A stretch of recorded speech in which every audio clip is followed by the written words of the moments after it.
अभी वो दूरी और नाराजगी दोनों मेरे तक सहन न हो रही है। अभी ये सब खत्म कर, माफ कर दे मन्ने। हमारे ताऊ जी ने हमें सिखाया है कि अपने पति की गलती कभी माफ नहीं करनी चाहिए, इसलिए अब हमने तय कर लिया कि हम जा रहे हैं। तेरे ताऊ को तो मैं भांग की तरह घोल के ना ऐसे ही गटाक से पी जाऊंगा।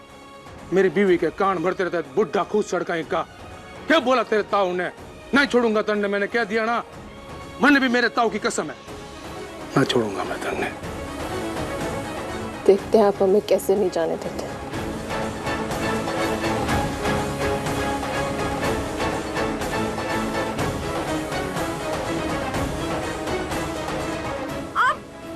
छोड़िए, ना खोल सकती से। छोड़िए हमें। अब हे भगवान, हमने कहा था ना हमें चुपचाप जाने दीजिए। आप ये सब कुछ मत। हे भगवान, क्या आपको लग गई ना? आपको अब खून आ रहा। आप आइए, आप इधर आ जाइए। आप यहाँ बैठिए, हम पट्टी लेके आते हैं।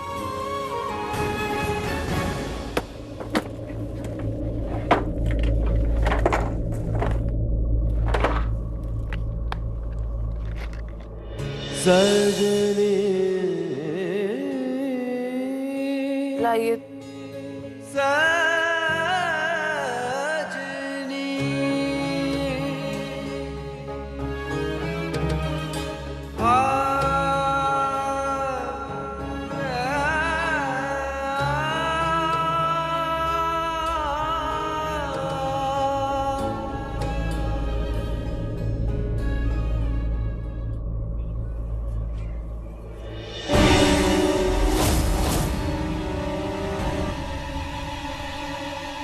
अंजलि भाभी यहाँ कैसे?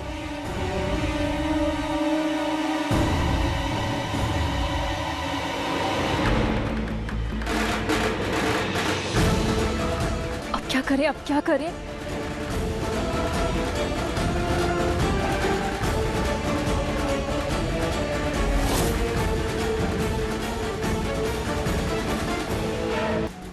दीदी आप चलिए। अब ये कहाँ चली गई? मेरी इतनी छोटी सी चोट से तन्ने इतनी तकलीफ हो रही है, ये बस सोच। तुम अन्ने छोड़ के चली गई तो मैं कैसे सहूंगा? वैसे ही जैसे आज तक हम सब कुछ सहते आए। आपको पता भी आपने कितना दिल दुखाया हमारा। पंच परमेश्वर होए और परमेश्वर का फैसला कभी गलत ना होता। आज तक पूरे गांव में किसी की हिम्मत ना हुई कि पंचों के फैसले का उल्लंघन करे। नहीं, कभी माफ नहीं करेंगे हम। और माफ तो क्या, कभी बात भी नहीं करेंगे हम आपसे।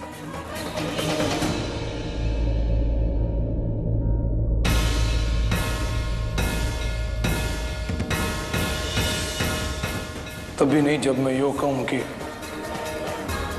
मैं साक्षी तो बहुत प्यार करता था। अब मेरे दिल में उसकी जगह तन्ने ले ली।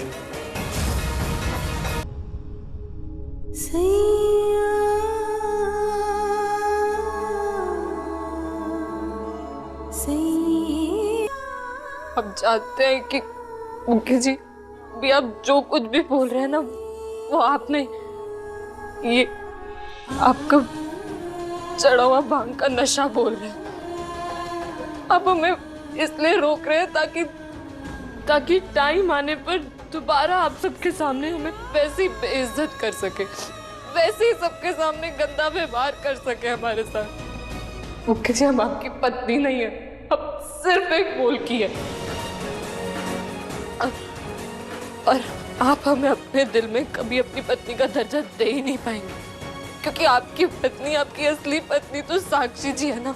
आप अपने दिल में कभी हमें साक्षी जी की जगह देंगे ही नहीं, क्योंकि वही तो आपकी असली पत्नी थी ना, वही आपकी असली अर्धांगिनी थी ना। हम तो सिर्फ एक मोल की और कुछ भी नहीं है।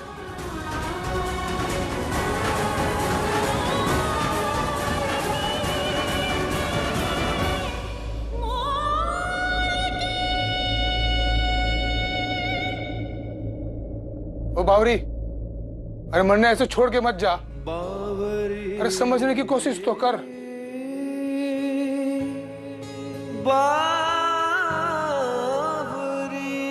क्या करूं ऐसा जो बावरी मेरा विश्वास करे, उससे भी लगे कि मैं मनता उसकी इज्जत और सम्मान करूं मेरी शख्स की तरह। इब कुछ भी करके मैंने अपनी बावरी को मोलकी के नाम तो मुक्त करना होगा। इब वो मोलकी की तरह ना बल्कि मुखी की पत्नी की जिंदगी जिएगी, बिल्कुल मेरी शख्स की जैसी।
कौन कौन है वहाँ? कहीं ये वही औरत तो नहीं है अंदर?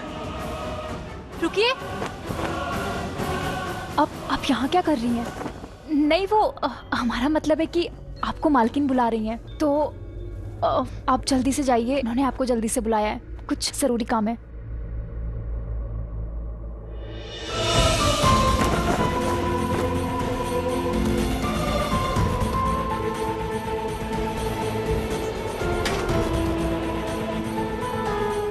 दीदी आप ठीक तो है ना? ऐसे कहाँ चले गए थे आप? आपको पता है ना कि आपके लिए ऐसे कहीं भी घूमना सही नहीं है, इसीलिए अब आप हमारे साथ ही रहना और हमारा हाथ मत छोड़ना, ठीक है? चलिए दीदी, चलिए आप, चलिए।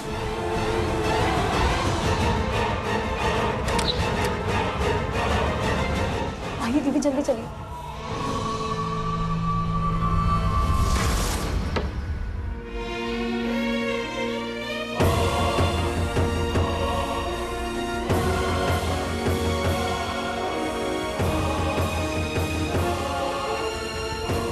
जल्दी जल्दी जल्दी।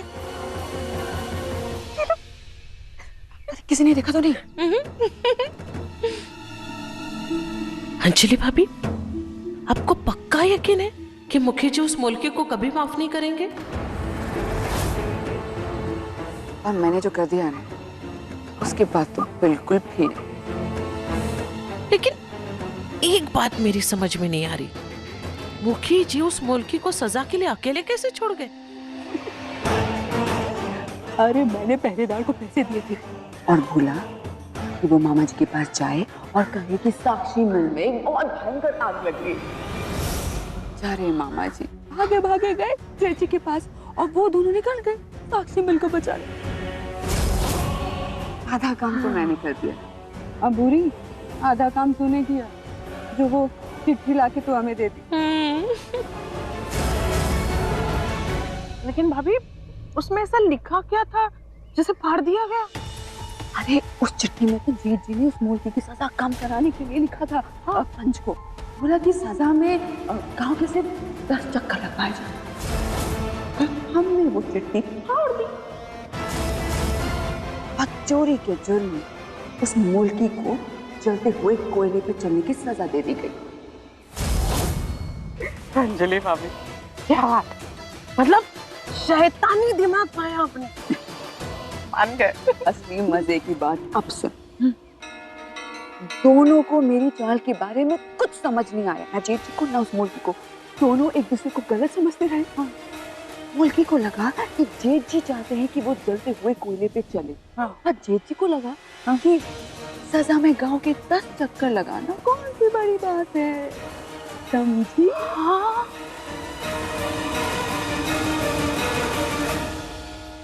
अच्छा, तो ये सब इन दोनों का किया धरा था और हम? नहीं, मुखी जी ने हमें कभी धोखा नहीं दिया और ना ही हमसे कोई झूठ बोला। उन्होंने हमें सज़ा भुगतने के लिए पंचायत के सामने अकेला नहीं छोड़ा, ना ही वो चाहते थे कि हमें चलते हुए कोयलों पर नंगे पाँव चलना पड़े, बल्कि उन्होंने तो हमारी सज़ा कम करवाने के लिए पंचों को भी लिखा था। हे कान्हा जी, हमें माफ़ कर दीजिए। हमने मुखी जी के साथ कितना गलत सलूक किया, हमें अभी जाकर उनसे बात करनी चाहिए।